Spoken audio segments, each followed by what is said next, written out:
Ja, guten Morgen zusammen. Es geht mal wieder weiter mit der Lambretta X300 SR. Michael, ich möchte mal wissen, wann wir morgens anfangen. Habe ich schon wieder morgen gesagt? Auf jeden Fall. Das ist schon ein bisschen später. Wir bauen heute mal hallo erstmal. Wir bauen heute einen Aero-Auspuff an eine X300 an. Das ist ja der Quasar-Motor, ist ja eine Euro 5. Wir haben einen Euro 5 Aero für einen Quasar-Motor, also Vespa. Der ist natürlich nicht homogenisiert für eine Lambretta. Geht also echt nur per Einzelabnahme. Wir haben dazu ein Geräuschgutachten gemacht. Die Abgaswerte sind natürlich bei Euro 5 dieselben, aber da der Motor eine andere Kennung hat, der kommt zwar aus demselben Werk wie der Quasar-Motor, aber ist natürlich nicht 1:1. Geht nicht 1:1. Er hat 272, nicht 75. Der hat ein paar Bohrungen leicht versetzt, weil da ist ja auch ein Geschmacksmuster, Gebrauchsmuster, oder wie das heißt, drauf von Piaggio auf den Original Quasar. Also der kann nicht 1:1 nachgebaut werden. Und, aber trotzdem kriegen wir es hin. Die Abgaswerte sind identisch. Also wenn wir einen Euro 5 nehmen, das passt. Und wir haben es per Einzelabnahme, kriegen wir das hin. Da wir auch ein Geräuschgutachten gemacht haben. Damit also es ist auch nicht lauter als bei einer Vespa. Es ist okay, es ist ein kernigerer Sound. Deswegen macht man es. Und es sieht auch schicker aus. Und deswegen machen wir heute mal einen Sportauspuff an eine X300. Geht auch nur so an die X300. Der Aero hier, der geht nicht an die G350 das oder so. Nicht, da passt der nicht ran. Ne? Ist ja auch ein anderer Motor. Dann zeigen wir heute mal, wie das mit ein bisschen Feinarbeit. Wurde schon ein paar Mal nachgefragt. Ja, also naja, wir müssen noch ein paar Halterchen muss man bauen und so. Also in dem Fall ist es wirklich mal minimalst, kann man sagen. Fischertechnik. Ja, hier muss man mal selber was. Das ist doch gut. Kleinen Halter konstruieren. Heute, ja. Aber jeder hat da ein bisschen Metall und eine Eisensäge zu Hause. Das kann man machen. Wir zeigen mal, wie es geht heute. Für die, die es nachmachen wollen, ist ein bisschen Bastelarbeit, wird heute also ein bisschen spannend auf jeden Fall. Wie ist es jetzt, wenn jemand sowas haben möchte für seine X? Also kann der da wenn es eine X300 Euro 5 ist. Ja. 5 Plus gibt sowieso noch keine Aeros. Genau. Auch für die Vespa nicht. Ja. Also nur da kann er herkommen natürlich. Wir bauen das ein. Das ist ein bisschen aufwendiger vom Preis, weil, wie gesagt, das ist eine Einzelanfertigung. Man muss ja ein paar Halterchen bauen. Es ist kein Hexenwerk, aber ein bisschen Fleißarbeit. Man muss was ändern an der Lambda, am Lambda-Anschluss muss auch was geändert werden. Und dann Von die daher Einzelabnahme. und dann die Einzelabnahme. Also es kostet doch schon mehr als bei der Vespa, weil das ein Plug-and-Play und hat eine ABE, ne, fertig. Aber ihr könnt herkommen, wir bauen das ein und können das auch eintragen, wobei wir so eine Einzelabnahme immer nur relativ selten machen. Kann man ja terminlich Aber abpassen, ja, wir haben das häufig auch schon so, auch bei allen anderen Umbauten mit Bremsanlagen und so weiter, bei der Vespa, dass wir dann Kopien von der fertigen Eintragung schon mitgeben können. Das können wir machen. Wir versenden die nicht irgendwo anders hin zu irgendwem, der sich das selber gebaut hat. Ja. Also wer sich das selber baut, möge sich auch bitte selber um die Eintragung kümmern.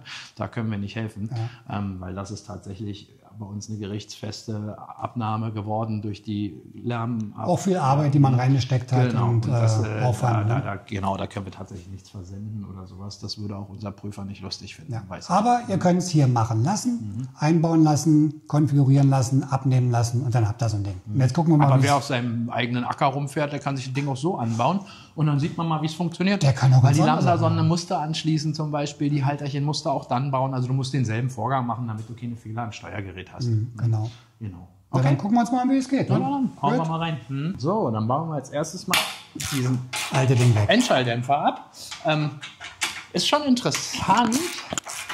Das Ding sieht ja eigentlich ganz schick aus schon. Und macht hässlich ist der nicht. Nein, und macht auch einen guten Sound. Also da kann man sich nicht beklagen drüber.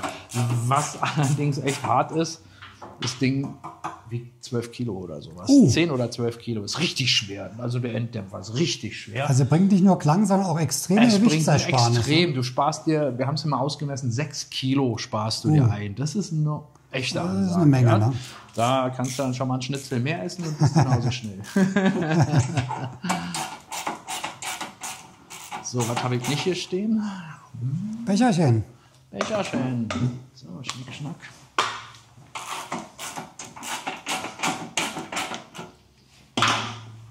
Akkuschrott. Hier ist übrigens auch so eine Graphitdichtung zwischen wie bei der Vespa.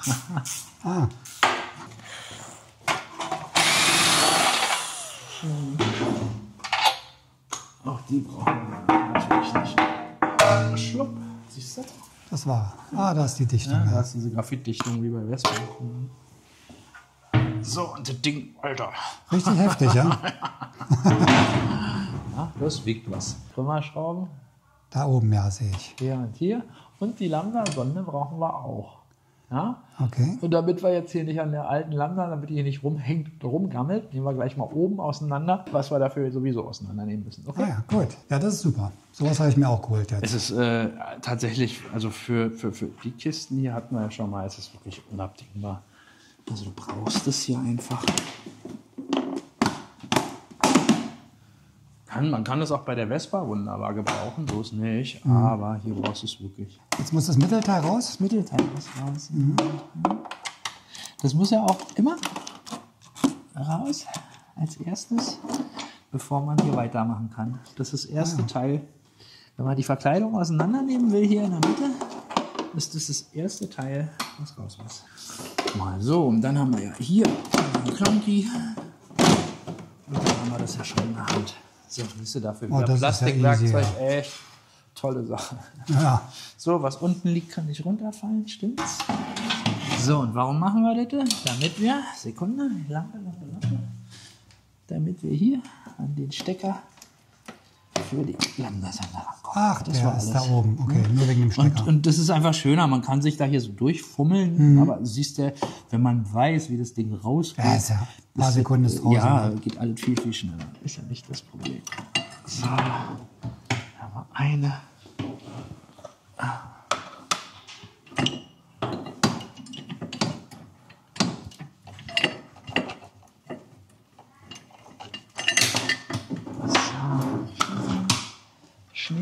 Da haben wir unseren alten Krümmer. Und jetzt sehen wir auch gleich das Problem. Packen wir mal den Krümmer aus, den neuen Krümmer. Hier unser Cut, der kommt natürlich rein, gar keine Frage. So. Tja, ob man die ABE jetzt hat oder nicht, ist ein bisschen egal. Für die Lambda-Sonde, das ist ja eingeschweißt im Krümmer, ne? Und natürlich könnte man hier ein anderes Gewindestück einschweißen. Hier haben wir den 12 mm, den kleinen Anschluss. This fit not here. Ja, schon ein Problem. Ja. Also entweder man schweißt es um, Na gut, ein bisschen eine Variante. Ja, also es gibt diese Einsätze zum Schweißen. Ja, oder man nimmt die Lambda-Sonde aus, zum Beispiel verschiedenste Varianten. Also ihr braucht eine 12 mm Lambda-Sonde mit hier. Die zum Beispiel ist aus der Fuffi Vespa. Das ist ja nur ein Messinstrument. Ist ja egal, ob das aus einer Fuffi ist, aus einer 300er. Es ist nur ein Messinstrument. Genau. Ja? Ein Messinstrument mit einer bestimmten Anzahl an Polen. Also es gibt zweipolige, es gibt vierpolige. Die modernen sind alle vierpolig, also ab Euro 5. So, und hier haben wir aber den falschen Stecker dran. Ein kleiner. Auch das funktioniert, dass man den Stecker dann umlötet mit dem hier. Ja, das funktioniert. Weil wir haben hier den eckigen eigentlich dran. Und die braucht man leider, diese Lambda-Sonde. Okay. Kostet leider 200 Euro. Ui. So, wir haben hier schon mal etwas vorbereitet. Wir haben hier eine fertig umgelötete, vierpolige Anschlüsse. Wir haben das schon mal vorbereitet. Einfach. Ja, sieht alles haben die gleich kleine. aus. Und dann ist eine kleine, okay. Ja, und fertig. So, und die passt jetzt auch hier rein.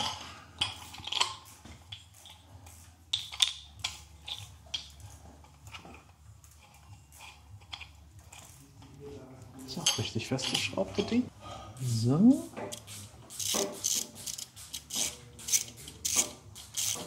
Einmal. Und zweimal. Schade, dass ich da gerade gegengekommen bin. So. So. Jetzt ziehen wir die einfach gleichmäßig fest. Kennen wir, also wir ziehen hier noch nicht richtig fest. Ne? Ein bisschen Spiel brauchen wir noch. Ne? Ja. Wir setzen die jetzt nur so weit an, dass sie richtig sitzt hier drin. Ja. Das machen wir uns jetzt natürlich, das geben wir uns jetzt. Das ist immer ein bisschen fummelig.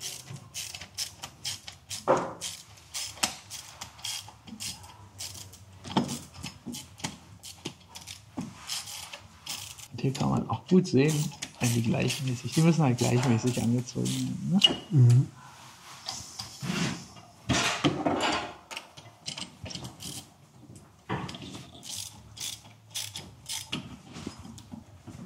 darauf achten, dass die Lambda-Sonde natürlich nicht gegen den Auspuff kommt, ne? Später. Also das verlegen wir dann auch richtig. So. Weil sonst, also das Kabel, wenn ich nicht gegen den Auspuff. So. Da kommt das gute Teil. So. Hier haben wir jetzt.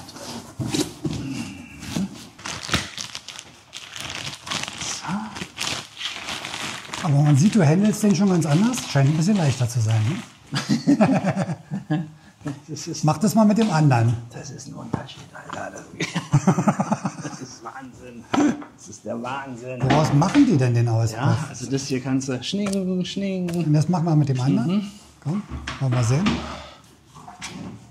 Alter. Das ist eine andere Liga. Ja. Das ist echt eine andere Liga. So, also es ist wirklich die Hälfte, ich habe es nachgeguckt. Was ganz hübsch ist,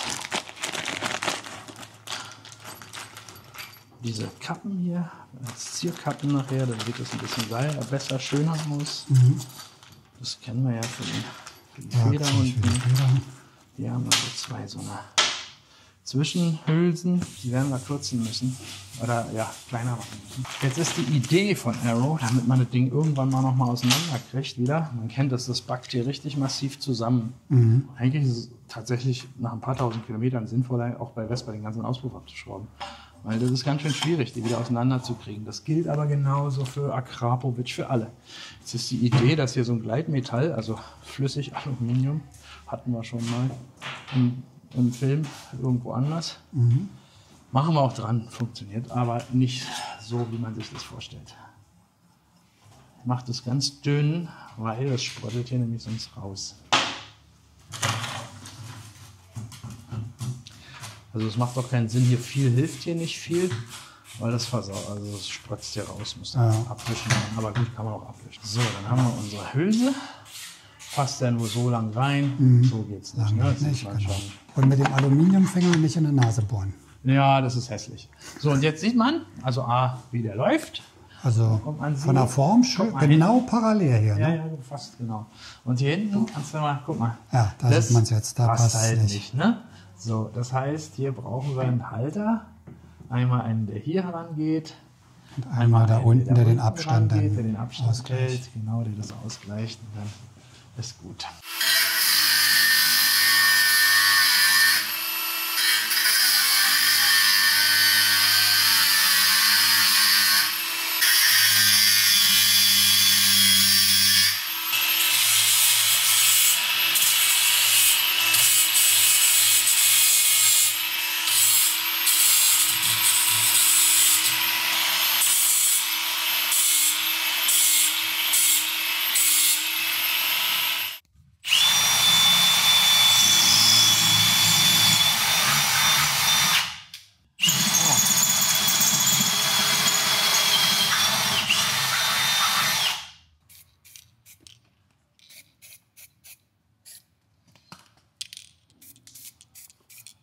So, das sind die Halter jetzt. Da sind die neuen. vorbereiteten Halter mal hier.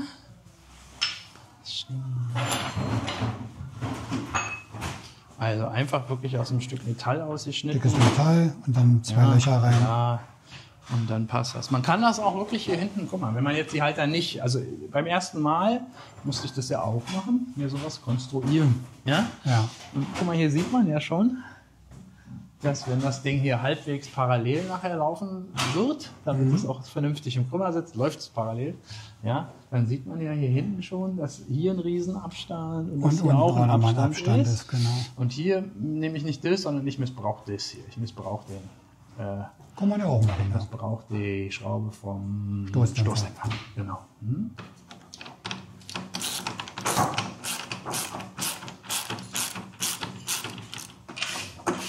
So, weg.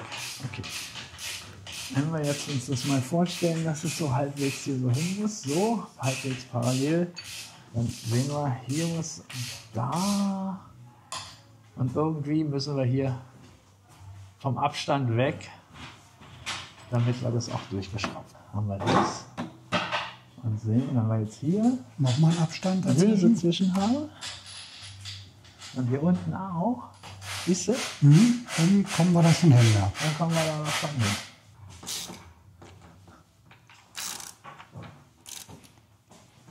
So, reicht uns das erstmal. So, haben wir hier unten einmal und hier oben einmal. Eher ein bisschen kleiner machen, aber dann kann man mit Unterlegscheiben arbeiten, das ist nicht das Problem. So, das ist mal 30 nehmen. 30. Lass mich jetzt mal randrehen. Halt mal los, lass mal los. Ja. 30 und 30 wäre etwa so. Und so, eine 30 hört sich gut an. So, eine 30. Und dann haben wir nämlich zwei Abschnitte. Den schmalen brauchen wir eventuell hier unten vielleicht und dann hat man den dicken für oben. Ja. Genau. So, und jetzt heißt das für euch Säge. Und durchsägen. Und jetzt mit dem Seitenschneider durchschneiden. Zum Beispiel.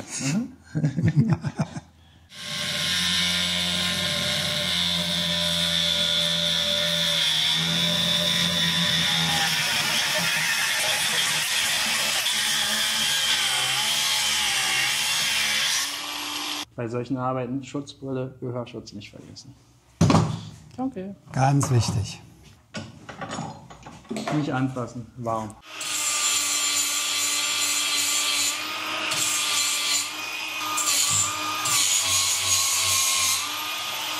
Jetzt könnte man das auch noch schwarz machen. Aber ich finde es ja ganz schick so eigentlich, ehrlich gesagt. Ja, das hat so eine, was, ich mag das, da hat das Auge was zu gucken.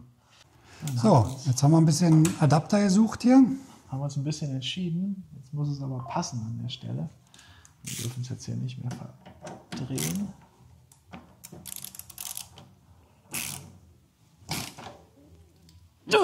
Stoßdämpferschrauber. Richtig, ja, ist raus. Doch richtig viel raus, hinten passt. Passt rein. Kleine Unterlegscheibe noch. Ja. Hutmutter drauf. Na, das sieht doch gut aus. Schön parallel alles von der Seite so. Das ist doch ganz schicki. Ja, sieht von der Linienführung schon echt toll aus. Ne? Ja. Weil der andere geht gerade unten. Ja. Ne? Ja, das sieht natürlich so besser aus. Ist natürlich auch ein bisschen kürzer, Linienführung ist ein bisschen cooler. Also natürlich sieht er von hinten nach vorne. Beim Auto ist immer von vorne nach hinten, aber hier machen wir von hinten nach vorne. Aber wir ballern auch noch nicht an. Wir ziehen langsam vorwärts. Ja? Wir ziehen langsam.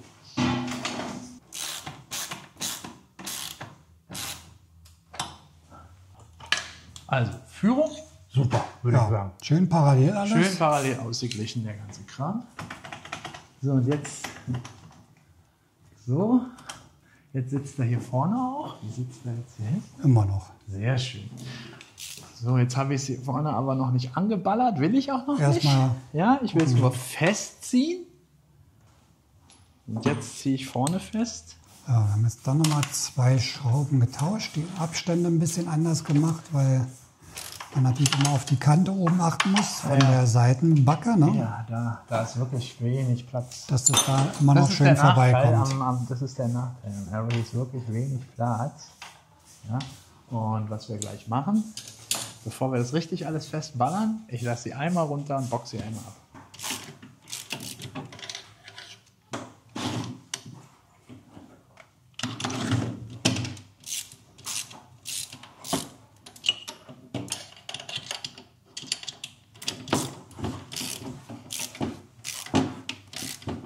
So, fest. Vorne fest.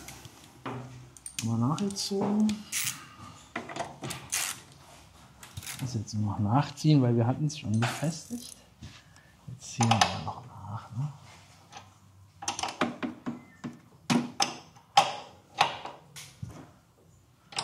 So. Passt.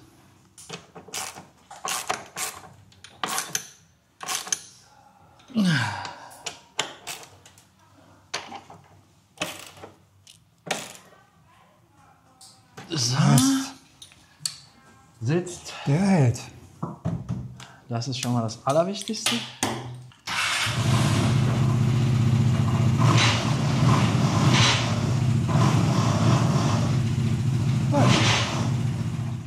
Kabel in den Klemmhalter rein. Klemmhalter richtig rein und dann dadurch, dass das hier ein bisschen länger jetzt geworden ist, werden wir das hier vorne Kabelbinder befestigen und Kabelbinder, damit es nicht auf den Gründer schnüffelt. Passt. So, der wird jetzt hier nochmal Und dann passiert hier auch nichts.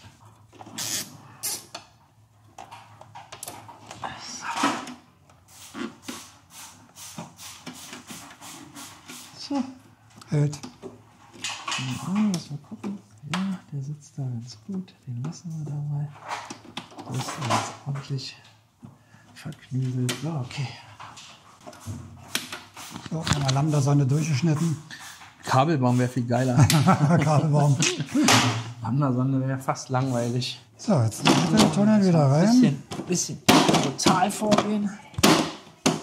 Also trotzdem mit Bedacht. Nicht einfach blind reinkloppen. So, einmal.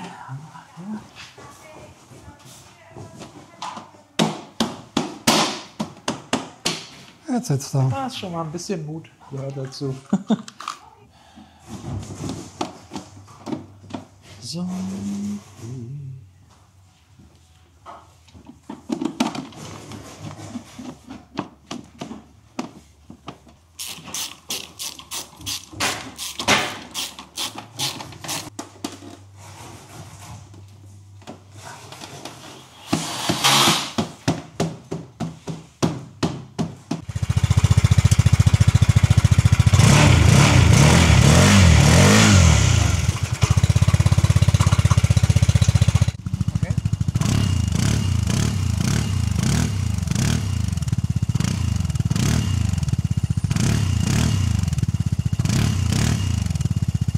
Haben wir fertig. Haben wir fertig für heute. Genau. Und Ja, siehst du, das Geheimnis lag eigentlich, das viel Fummelei. Ja, war ein Das bisschen, ist viel Fummelei. Also mit das Umlöten verschiedenen Abstandshaltern. haben wir ja nicht gezeigt, das Umlöten von der Lambda, aber das war hätten wir schon noch machen vorbereitet. können. Ja, war ja schon aber vorbereitet. ich meine, eine Lambda, Stecker umlöten. Ja, aber es ist viel Fummelei. Dass es so Ja, aber hat passt. ja und Spaß hin und her. gemacht. Natürlich, aber Ist doch gut. Ja, super. Wird der Kunde sich freuen? Ist für den Kunden, ne? ja, klar. Ja, na, der wird sich Der freuen. hat ja schon alle. Der hat einen Gepäckhaken, der hat einen Alarmswitch drin. Komplette Ausstattung schon. Genau, alles. Ja? Schön. Jetzt hat er auch den neuen Auspuff, wird noch eingetragen, das Ganze, und dann kann er loslegen. Klingt sehr gut. Na, so ein Schön bisschen kernig. bassig, ne? Aber auch nicht zu laut, das ist sehr angenehm. Wobei der Original jetzt auch nicht super schlecht ist. Ne? Nee, der Also, Original klingt schon ganz gut. Ja, der Original klingt gut. Der läuft hier halt schöner also zur Karosserie, so Und parallel. du kannst 38.000 Kilo Currywurst mehr essen. Milliarden Kilos Spaß. Das ist schon hart, oder? Ja, 6 Kilo 6 ist Kilo eine ist eine Menge. Menge. Bei dem Fahrzeug. Also Das ist viel. macht sich auch bemerkbar. Ja. Ich hoffe, es hat euch gefallen. Wenn Auf ja, jeden. Daumen nach oben, nicht vergessen. Ihr seht uns dann wieder am Sonntag nächste Woche. Wahrscheinlich. Wahrscheinlich. Klar. Sonntag nächste Woche mit dem nächsten Bastelvideo. Wahrscheinlich mal wieder was mit Vespa. Wir haben da wieder 2, 3 Sachen auf dem Plan. Und demnächst, deshalb auch den Kanal abonnieren, kommt dann auch diese zweifarbige Umbaugeschichte mit Schwarz-Weiß und so. Ne? Machen wir auch bald. Genau. Lambretta und sowas, genau. Gut, dann danke fürs Zuschauen. Bis zum Danke. nächsten Mal. Alles klar? Ciao. Macht's gut. Ciao, ciao.